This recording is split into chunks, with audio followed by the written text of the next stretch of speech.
Olá, sou Rose Sampaio, professora de língua portuguesa, também gestora do Só Concursos e Afins, e hoje nós vamos trabalhar um pouquinho com um dos conteúdos mais importantes para concurso público que vocês podem imaginar. Nós vamos trabalhar com o processo de conjunções.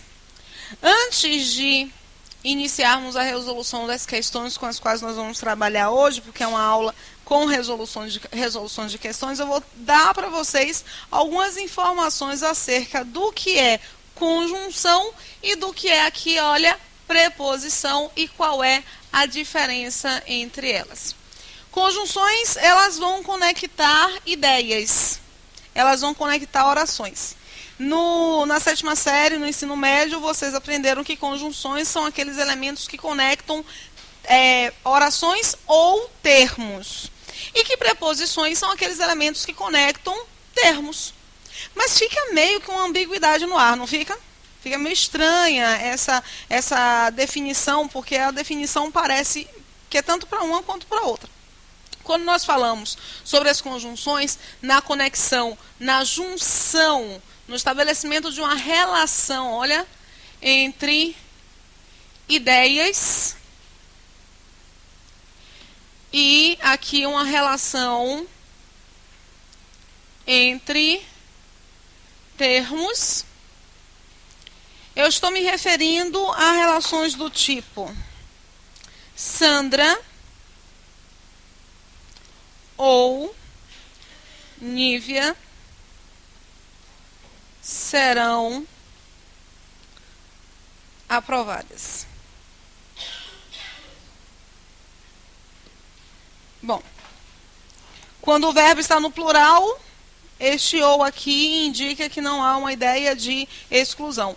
As duas, elas poderão ser aprovadas, tanto uma quanto outra. Se estiver no singular, apenas uma vai ser aprovada, tá? Aí, vocês acham que este elemento ou está conectando termos ou está conectando orações? Na cara, tá? Está conectando termos. Mas esse elemento é uma conjunção ou uma preposição? Vejam que nós decoramos o ou, a maioria pelo menos decorou, o ou é uma conjunção. Mas quando eu apresentei para vocês o conceito, vocês ficaram na dúvida, vocês já não souberam responder se de fato é uma conjunção ou uma preposição.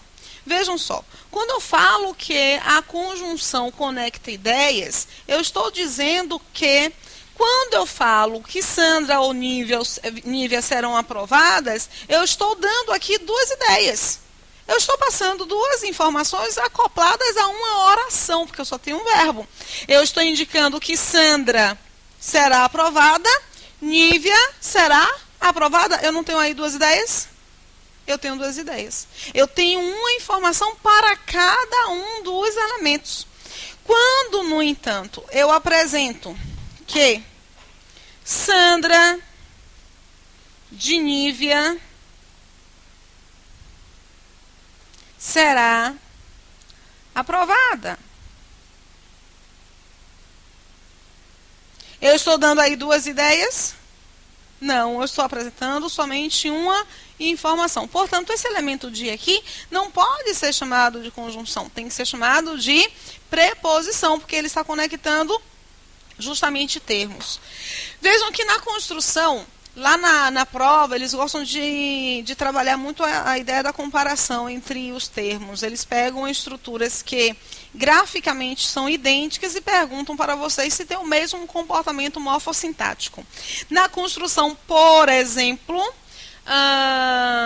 tenho de fazer uma prova.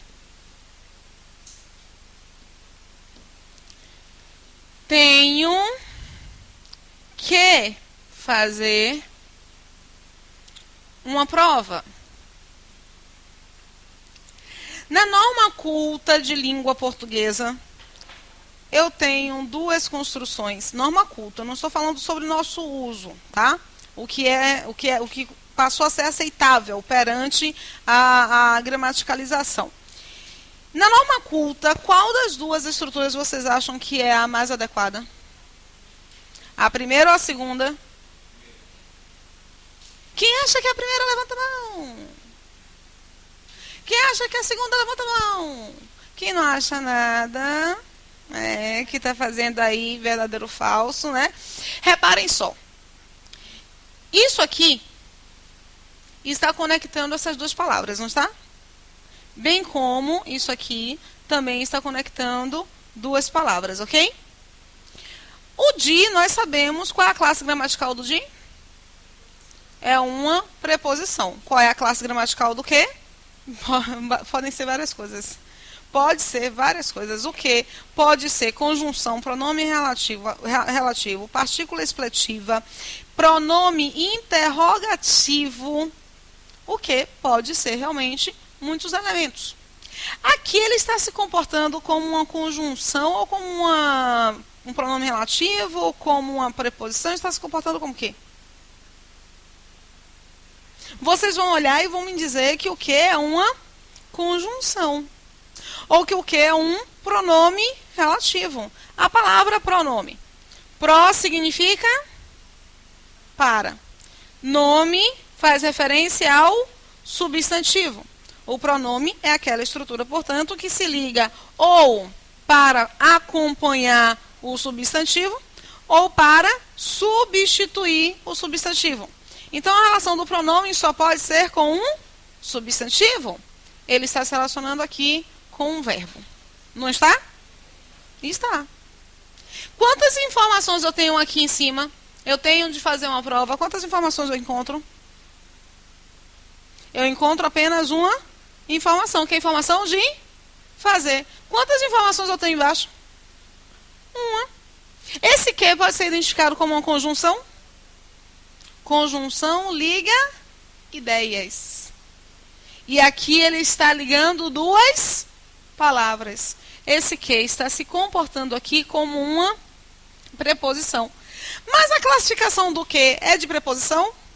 A classificação clássica do que não é de preposição. Ele está se comportando como uma preposição. A norma culta indica que a frase adequada é tenho de fazer uma prova. Mas de tanto nós apresentarmos a frase tenho que fazer uma prova, eles passaram a aceitar. Passaram a aceitar e passaram a cobrar o seguinte na prova do concurso. A estrutura tenho de fazer é a norma culta.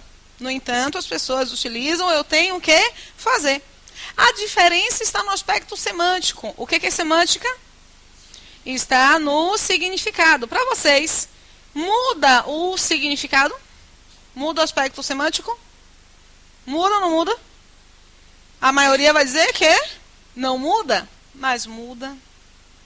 O tenho de fazer me dá muito mais ideia de obrigatoriedade do que eu tenho que fazer.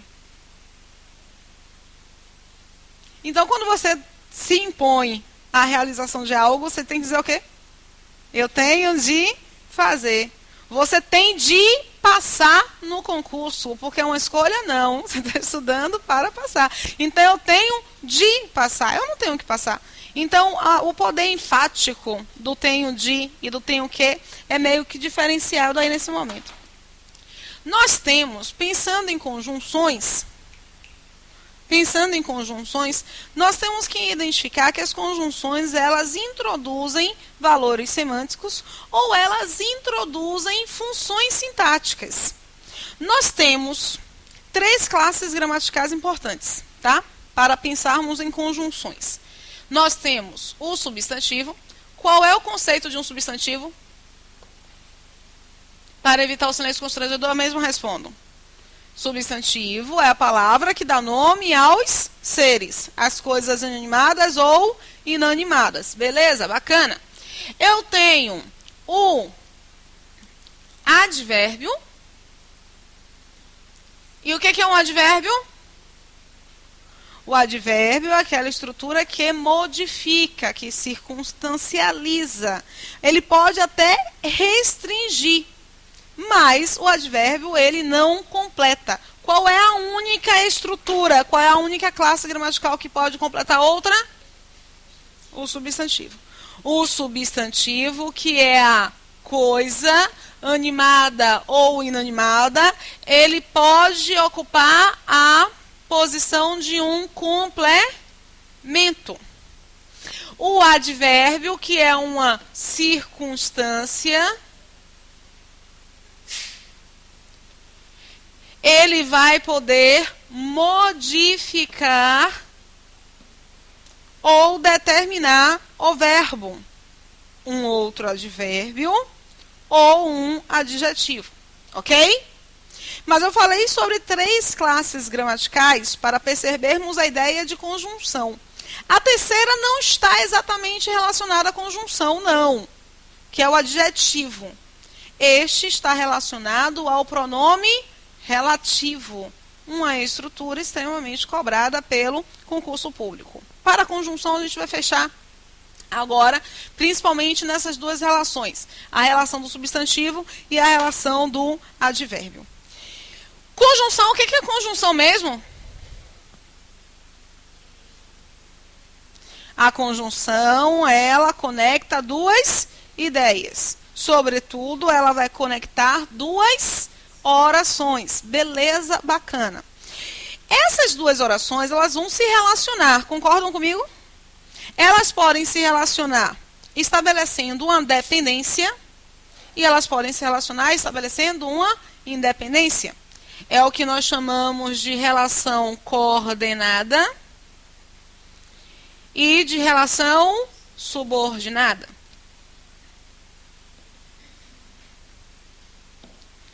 Bom, na construção, os corruptos sempre fazem promessas. Mas não as cumpre. Nesta construção, os corruptos sempre fazem promessas, mas não as cumprem. Eu vou até sair um pouquinho aqui da frente de vocês. Não as cumprem. Plural. Vocês têm quantas informações? 2 informações, porque eu conto as informações contando os meus verbos, inclusive implícitos e explícitos. Se eu tiver 2 ideias, eu tenho 2 orações, ideias, né, distintas aqui. Os corruptos fazem promessas, os corruptos não as cumprem. Eu tenho 2 informações. Onde é que eu posso dividir essas informações? Justamente aqui antes da vírgula, porque um ponto-chave para a divisão da oração, das orações, é onde nós encontramos uma conjunção. A conjunção é um ponto de separação muito importante, tá? Encontro aí essa barra, essa separação, e eu quero que vocês me digam o seguinte: a relação estabelecida entre essas 2 construções é uma relação coordenada ou subordinada? Ela diz coordenada, que mais? Olha o lance. Só uma pessoa diz coordenada e o resto? Vou perguntar de novo, tá? Esta relação é uma relação coordenada ou subordinada?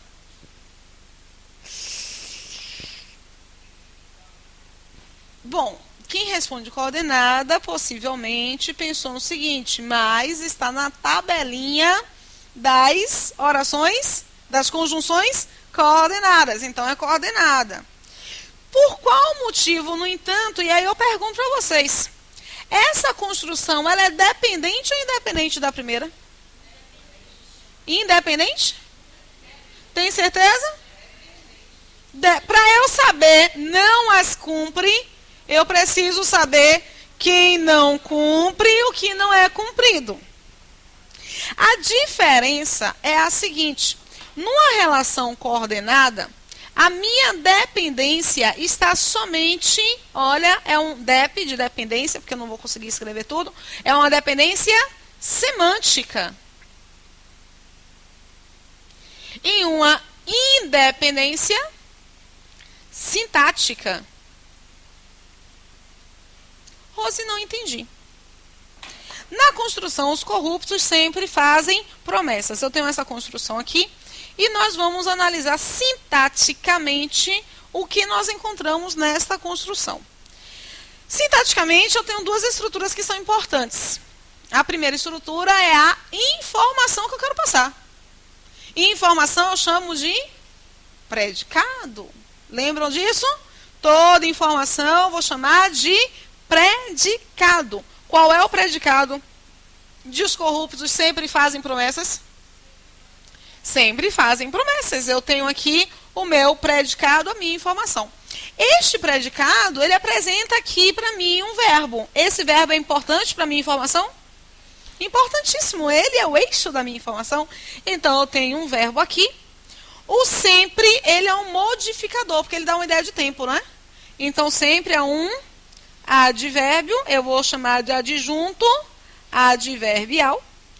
E promessas é o quê? Promessas é uma estrutura que está se ligando à palavra verbo, perdão, a palavra fazer, e quem faz uma. Toda vez que um verbo pede uma coisa, ele está pedindo um substantivo. Se o verbo pede um substantivo, é porque ele está pedindo um complemento. E todo complemento de um verbo é chamado de objeto. Do meu verbo fazer até a coisa feita, eu tenho preposição. Então, eu vou de forma direta. Logo, eu vou ter um objeto direto. Beleza, bacana, a gente segue. Percebe aqui que promessas é um objeto direto do verbo fazer. Os corruptos é o elemento sobre o qual se informa algo. E ao elemento sobre o qual se informa algo, eu chamo de sujeito. Não chamo de sujeito? Novidade isso para nós? Não, Rose, não é novidade. Nós sabemos que numa construção eu tenho um sujeito, a informação sobre o sujeito que eu chamo de predicado. Em uma informação eu tenho um sujeito e a informação sobre o sujeito que eu vou chamar de predicado. Todo predicado é uma informação. E o elemento sobre o qual se informa algo eu chamo de sujeito. Beleza. Eu tenho tudo aqui que eu preciso. Tudo que eu preciso para, sintaticamente, eu tenho aqui. Nessa construção, esse mais, ele está fazendo o papel de ligação, de conectivo. Ele vai ser chamado de conectivo interoracional, porque ele vai conectar duas orações. Não as cumpre. Sintaticamente falando, na construção não as cumpre. Deixa eu apagar aqui um pouquinho, para ter mais espaço. Não as cumpre, eu tenho o seguinte, quem é que não as cumpre? Os corruptos. Mas está nessa oração? Está na oração anterior. Quando, em termos de figuras de linguagem, para quem vai fazer uma prova que cobra figuras de linguagem, se eu apresentei na construção anterior um determinado termo e resgato essa ideia, eu tenho uma figura de linguagem chamada zeugma. Porque eu já citei o termo. Se eu não citar o termo, eu tenho uma figura de linguagem chamada elipse.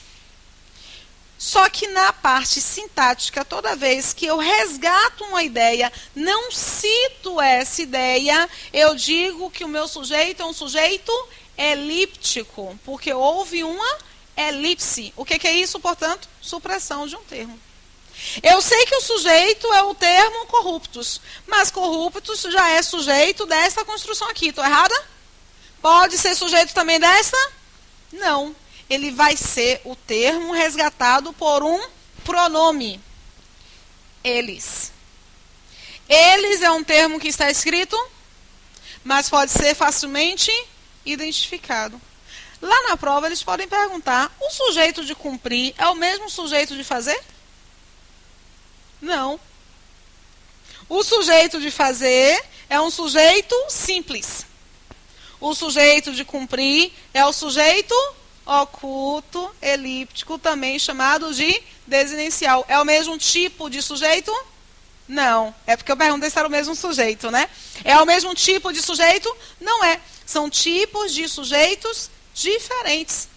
A relação aqui, então, eu tenho um eles, que não está escrito, mas pode ser facilmente resgatado. Eu tenho um não, que é um modificador, um adjunto adverbial. E eu tenho o verbo cumprir, que é um verbo de que tipo? É um verbo transitivo direto. Afinal de contas, quem cumpre, cumpre uma coisa. E toda coisa é um substantivo. E toda vez que o verbo pede um substantivo, ele está pedindo um complemento. E se o verbo pede um complemento, todo o complemento do verbo é chamado de objeto, direto ou indireto. Quem cumpre, cumpre algo, portanto, eu tenho um objeto direto. E ele está cumprindo o quê? As. As faz referência a que termo? Mas o objeto direto do verbo cumprir é o termo promessas? O objeto direto do verbo cumprir é o termo as. Esse aqui é o objeto direto. Sintaticamente, essas duas construções, elas dependem? Não. Sintaticamente, cada uma tem o seu elemento. Semanticamente, elas dependem? Sim. A coordenação é uma coordenação de relação de dependência semântica, porque faz parte do mesmo texto. Então, se faz parte do mesmo texto, eu tenho que entender as relações. E quando eu encontro uma dependência sintática, eu vou ter uma relação chamada de subordinada. A relação subordinada é uma relação cuja dependência é tanto sintática quanto semântica. Posso apagar o exemplo? Vou apagar, tá? Minha filha é como eu. Quantas orações eu tenho aí?